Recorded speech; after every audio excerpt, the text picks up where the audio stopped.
set this up when we're raining, don't we?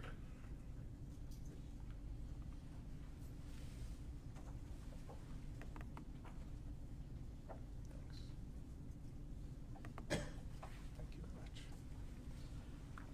Thank you very much, James, and thank you for the invitation to be here. It's already been a treat listening to the tremendous talks that have preceded this one. Some of the information's been covered, and I'll briefly go over that. Leslie? So, I apologize, this is probably the simplest of my slides, but I do want to give you a sense of the overview of how the system that I'm going to be talking about, the endocrine system, works. And it works across a series of levels, starting up in the hypothalamus, which is where most of the developmental abnormality that are associated with Prader-Willi syndrome occur. And the hypothalamus is involved in a number of functions that interact with other endocrine systems within the body. So that, as we've heard, is satiety, sleep, not just the processes of sleep, but also circadian rhythms, so when you should be asleep, when you should be awake, and the consequences of that, the ability to maintain body temperature, functions involved in intermediary metabolism, the regulation of the gut and gut motility, and also responsiveness to stress. So the hypothalamus passes a bunch of signals down a stalk to the pituitary gland, and the pituitary gland then makes a bunch of what we would call trophic hormones, hormones that stimulate the glands that then make the hormones that are at the business end of the system. So the ones that are of relevance, the thyroid gland stimulated by TSH makes thyroxine and triiodothyronine T4, T3. ACTH stimulates the adrenal glands, which in principle makes the main stress hormone, which is cortisol. There are some other hormones, but that's the major one. And it's also, ACTH is involved in pigmentation, which is another interesting pathway, and involved in some other aspects to do with blood pressure control and appetite regulation. Then there are the hormones that regulate the gonads. So the testis and the ovary, LH, which stimulates the production of testosterone or estradiol, and FSH, which stimulates the production of the sperm in the males and the eggs, together with LH in the females. Growth hormone is not just important for linear growth through the action of IGF-1, but it has direct effects as growth hormone on fat, and then together with IGF-1 on skeletal muscle. So that body composition is an important component of the effects of growth hormone, and the effects that it has varies at different ages. So when linear growth is not as important, then maintenance of body composition becomes a far more important function, and in neonates, maintenance of blood sugar is an important function of growth hormone.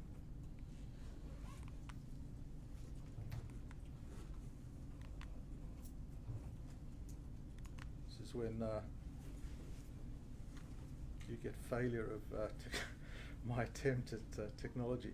So we know the basis of the neurodevelopmental abnormalities, and as a consequence of this, there is neuronal inflammation, there's loss of neurons, so that you get abnormalities of development and dysfunction, and some of the early pathways that guide the development of neural pathways that are important for subsequent function in life are what becomes abnormal. There are also abnormalities of RNA processing, and the principal hormonal systems that are involved, things like ghrelin, vasopressin, pro-opiomelanocortin, which is involved in appetite and stress, and the oxytocin system, as well as growth hormone and the gonadotrophins, which are involved in reproduction and sexual function. So I'm going to talk predominantly about those hormones that regulate the gonads, so testosterone, estradiol in females. Growth hormone we've heard a lot about, so I won't talk about much of that. And then I want to touch on the controversy that is central adrenal insufficiency and whether there is hypothyroidism. So the developmental trajectory of Prader-Willi syndrome-related abnormalities is something we've heard about, so that it depends on the age of the child. So in the neonatal period, hypertonia, failure to thrive, growth hormone deficiency, which is generally evident by 6 months, but in reality should be diagnosed as soon as the condition is diagnosed. Hypogonadism, which is evident from right early on, by virtue of the incomplete development of the secondary sexual, or of the sex organs, the testis, the scrotum, in the presence of cryptorchidism, reported in a variable percentage, but it's probably most, at least unilateral or bilateral in fewer. Once you get into childhood and adolescence, the problem is the hyperphagia and the particular problem of absent satiety, the growth hormone deficiency, incomplete or delayed pubertal development, and in a percentage there is premature adrenarche or precocious puberty, and that is something that does need to be taken some note of. And then once you get into adulthood, there's the variability of appetite, with some reports of the problem sort of ameliorating itself to a certain extent with increasing age, the ongoing issues with hypergonadism, infertility variably, which we've heard about, the diabetes, and then osteoporosis, which often I think gets under-recognized and under-treated. And then the question of, is there hypothalamic hypothyroidism, and is there central adrenal insufficiency? There are multiple abnormalities of hypothalamic and gut hormones, and that would be obviously a subject I think is covered by others at other times during this meeting. Something not to forget is that obesity is associated with hypothalamic endocrine abnormalities in and of itself, as is obstructive sleep apnea, so that when you get the combination of central and obstructive sleep apnea and obesity, remember that those two then make each other worse. The presence of type 2 diabetes that similarly feeds back to make the sleep disorder worse aggravates the hypothalamic hormone dysregulation, so that in and of itself, obesity will lower growth hormone, sleep apnea will affect the production of IGF-1, LH and FSH are significantly decreased by obesity, so that you get a form of hypothalamic or functional hypogonadism reversible with weight loss, and you get variable changes in TSH and an increase and no change or a decrease in T4 with a maintenance of T3. And together, these abnormalities will aggravate the pre-existing low bone density, accelerating the osteoporosis. So what to do?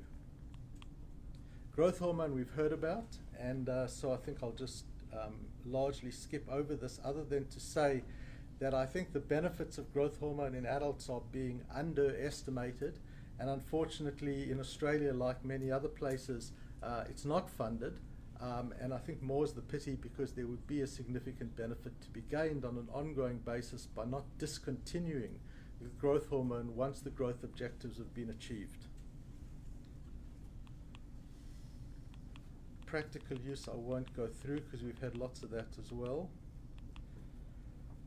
So the gonadal development and function, the approach depends on, again, the age. So in the neonate, the problem is scrotal hyperplasia, unilateral or bilateral cryptorchidism, and the micropenis.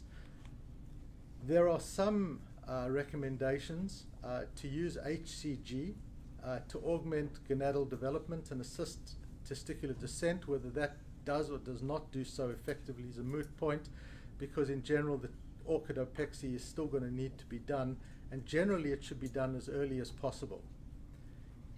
But the more important reason to increase testosterone levels in the early neonatal period is to augment the size of the phallus, which is going to help urinary function later in life, particularly if there's significant obesity when the penis is buried in pads of fat, and it makes urination very difficult for those young men, boys, and subsequently young men. At the time of puberty, most are delayed and incomplete, rarely will progress beyond Tanner stage 2 to 3, and the testes rarely get much beyond 6 to 7 mils. Testosterone levels are generally universally low, but you can get precocious puberty in about 4%. And then the men are invariably infertile, so the inhibin levels are undetectable or very, very low in most, and spermatogenesis doesn't occur. Testosterone should be introduced judiciously for failure of puberty to progress. My view is that it should be done as early as 14 and a half years, if not just before. And that's in part to augment the effect of the growth hormone and to optimize musculoskeletal development with very cautious increment of doses so as not to advance the bone age in excess of what's required together with the growth hormone to achieve optimal adult height. So that requires very careful management by pediatric endocrinologists, and they do that very well in general. And then once adulthood occurs, I believe testosterone should be used. The preparation that should be used should be normally aromatizable.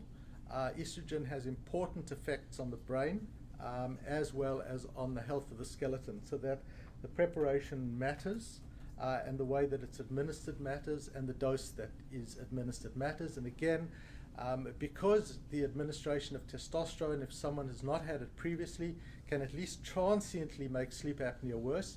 As has already been said, the detection and ongoing management of the sleep apnea and central and obstructive sleep apnea in these individuals must be managed obsessively and with regular monitoring to ensure that the CPAP is in fact, or the BiPAP and CPAP is being used effectively.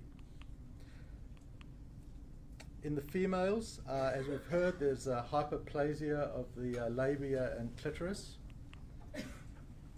Pubertal onset usually starts normally, but tends not to complete for a long time, and spontaneous periods tend to be very late, often occurring at the age of 20 or after. And thereafter, the pattern, if periods occur at all, is one of oligoamenorrhea. Breast enlargement really beyond Tanner stage 3 to 4. And the appropriate management is to introduce oral estrogens alone without progestogens in graduated doses to progress or to initiate puberty, as the case may be, and augment breast development, and then switching to a combined oral contraceptive once the first menstrual period has occurred. In adulthood, gonadotrophin levels are low and the estrogen level is low normal. FSH tends to be variable. Inhibin is low, but there are some reported pregnancies, and then depending on the underlying genetic abnormality, up to 50% may subsequently have Angelman syndrome. In general, the use of combined oral contraceptives is appropriate until approximately the age of natural menopause, and then I think it's a debate. And these can be given on a continuous combined basis, allowing periods to occur 3 or 4 times or sometimes only twice a year without much harm occurring, and that tends to be much more convenient for many of the individuals. Now, adrenal insufficiency, is there a basis? Well, this is the normal regulation of stress. So there's a part of the hypothalamus called the paraventricular nucleus, and there are some peptides made in the hypothalamus, CRH, corticotrophin releasing hormone, and vasopressin, which together travel to the pituitary gland and stimulate the production of ACTH, which is produced from pro-opiomelanocortin, which is a peptide that we're going to hear about a lot more because it's involved in the regulation of appetite in other centers of the brain. But there are also, in that similar region of the hypothalamus, TRH produced, which is the hormone that stimulates the thyroid, or the pituitary to stimulate TSH to stimulate the thyroid. So both the stress axis and the thyroid axis, the regulation originates in this part of the hypothalamus. It's structurally normal, and the pathways operate in general, in and of themselves, in a normal manner, although the inputs to these pathways are not necessarily normal in Prader-Willi syndrome. What about energy balance?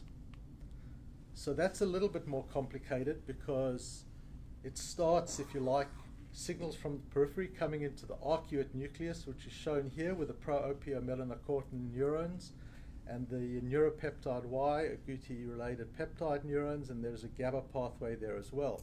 The problem here is that the normal effect on leptin to activate the POMC neurons does not occur, but the numbers of POMC neurons are normal. So that the dysfunction is in particular circuits, and then there may be RNA processing defects, and I'll show you how this may translate into some of the clinical findings. There is also decreased oxytocin input to the PVN, and there are signals which would ordinarily come from the arcuate nucleus to the PVN that are not functioning, that may affect the interaction of the energy balance and the stress pathways with consequences for function. And they're shown in this cartoon, which also indicates the importance of ghrelin, which comes from the stomach, has important effects on the growth hormone pathways, or its own receptor, but similar pathways that are operating in the brain, and are interacting with many of the other systems, including stress and reward pathways. What's the data look like? Well, we've heard about the 60% on a single overnight, it's going to take me a little longer than that, we started quite late. 60% on a single overnight metaparone test, and that was on the basis that the salivary cortisol levels, not significantly different, insufficient versus insufficient would be the comment on that. So the discriminatory power of the test is highly debatable. For most of the rest, if you're using a low-dose dexamethasone suppression test in someone with significant weight disorder, that affects the dosing of the test, and it's highly likely that you're not going to get an accurate result, and I think all of that is highly questionable. 2 studies using a high-dose dexamethasone suppression test and an insulin tolerance test, 57 and 8 patients from the same author, show that there's no significant or any evidence of central adrenal insufficiency. So that's as far as those data go. What about more recently? So 2 papers from 2018.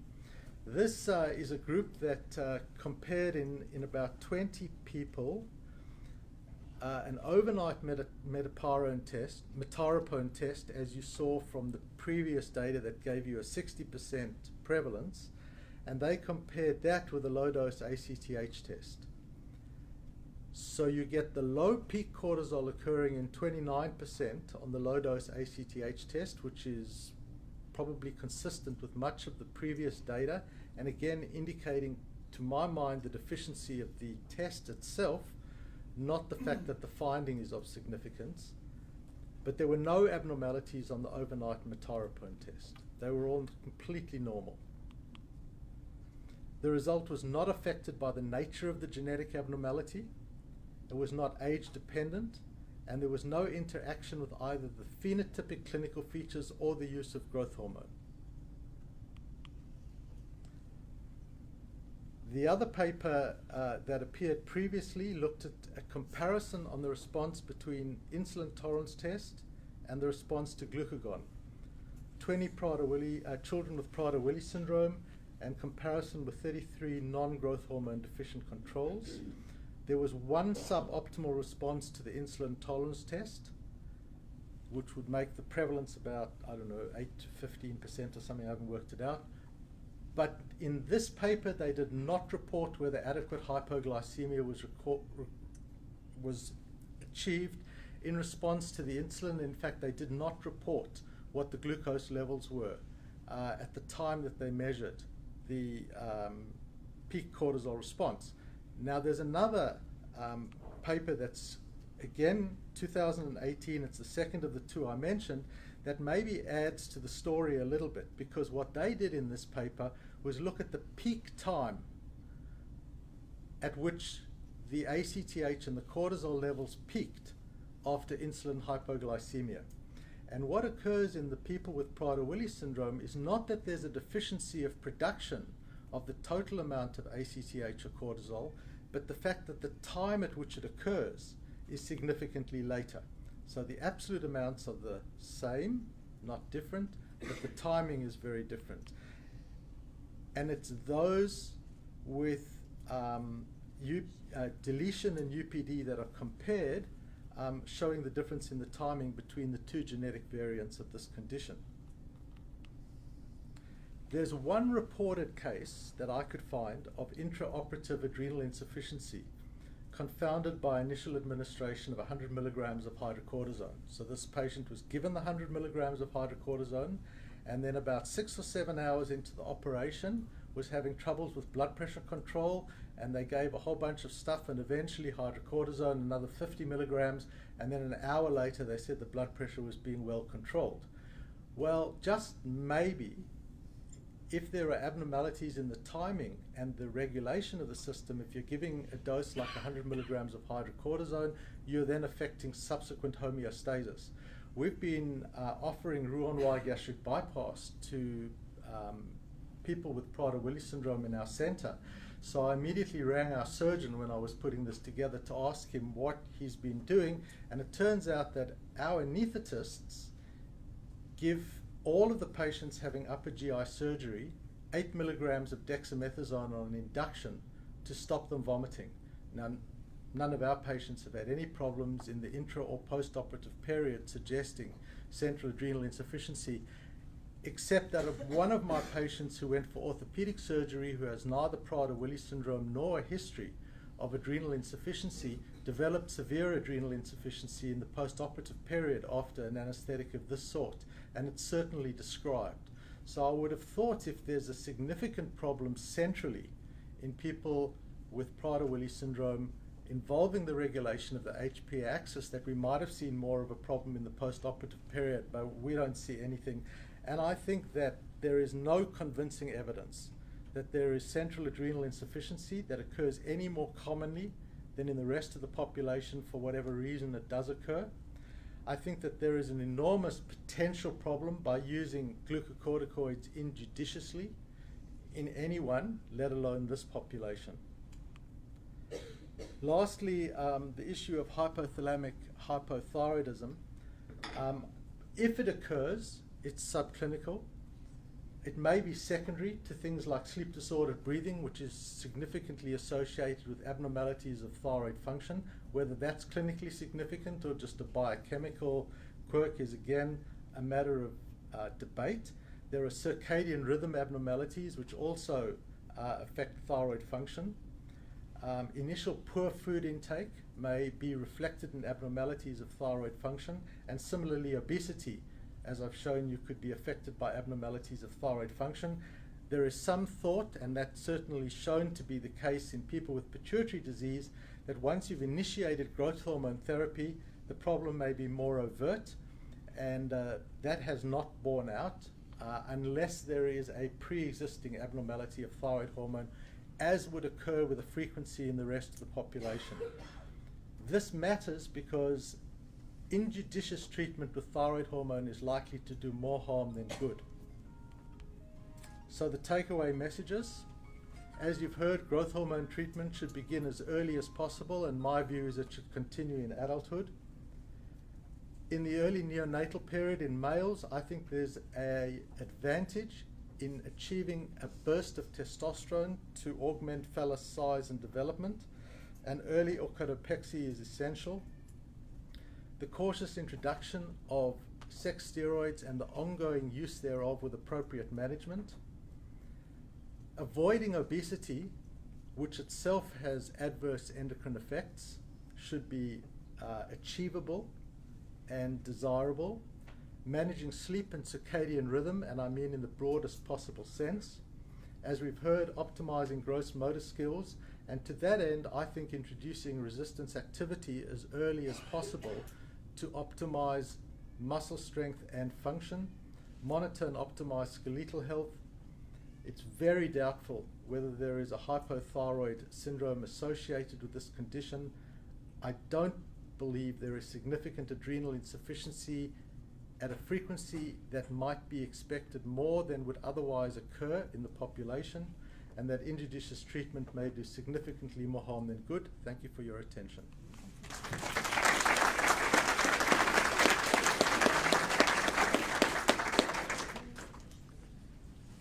Fascinating, incredible detail. Do we have any questions, please? Thank you. What led to the controversy over adrenaline insufficiency? There was a report of mortality in people with Prader-Willi syndrome, so it's about a 3% sudden death. And there were some autopsy studies showing that in a small percentage of those individuals, there was adrenal atrophy, suggesting that it may have been related to an abnormality of the adrenal gland. But I don't think that necessarily equates to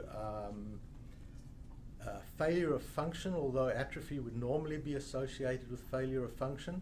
And whether there were other reasons for that in those individuals is uncertain. But what is clear, I think, is that by and large, sudden death is related to respiratory problems, and in the context often of an infection. Thank you. Yes, over here.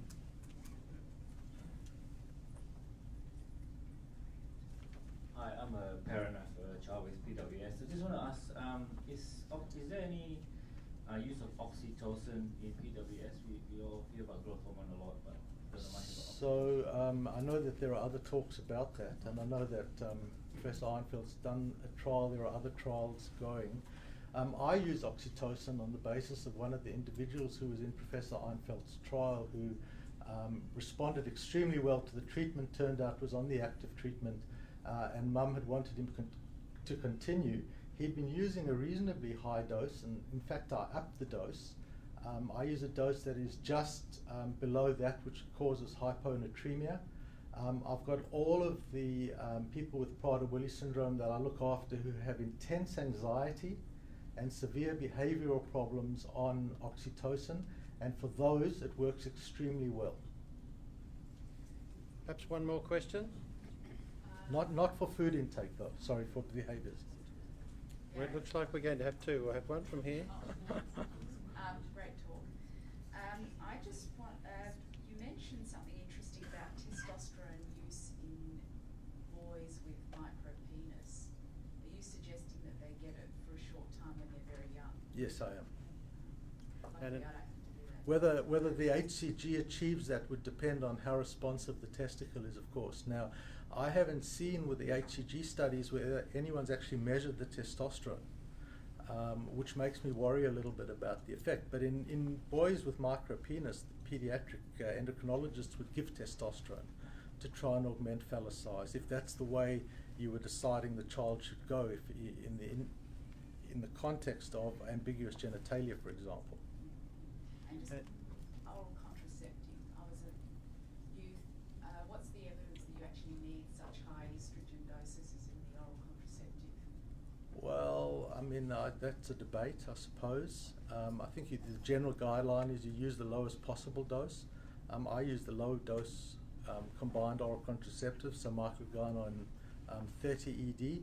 But if you can get away with 20 and still get normal menstrual function, even if you then choose to use continuous combined, the risk is getting breakthrough bleeding if you don't give enough. So I tend to use HRT because I don't think you have to have periods. You know, they're fake periods anyway. no, you don't have to have periods. I mean, I would give the microgynon ED on a continuous combined basis, and they would have maybe 1 or 2 breakthrough bleeds a year. And one last question, please. I know there's more than one, but we might have to ask during the break. Well, just quick, Leslie Campbell, Sydney. Gary, just the quick mention in both males and females you made of precocious puberty, and that always puzzles me a little in hypogonadal people, and it's also in looking at obese people. There seem to be either precocious puberty or none, or very poor Yeah. reproductive. What do you explain? I don't know, is the short answer. Yeah, no, you can get, it's adrenarche, but you can, adrenarche and thelarche, but there is precocious puberty described, as in the onset of puberty to the point of periods. Now that would be pretty unusual in the girls, and certainly the onset can be premature in a small percentage of the boys, but as I understand it, it's predominantly adrenarche and thelarche. That's the issue. I don't know why. Thank you very much. Can we please again thank Karen?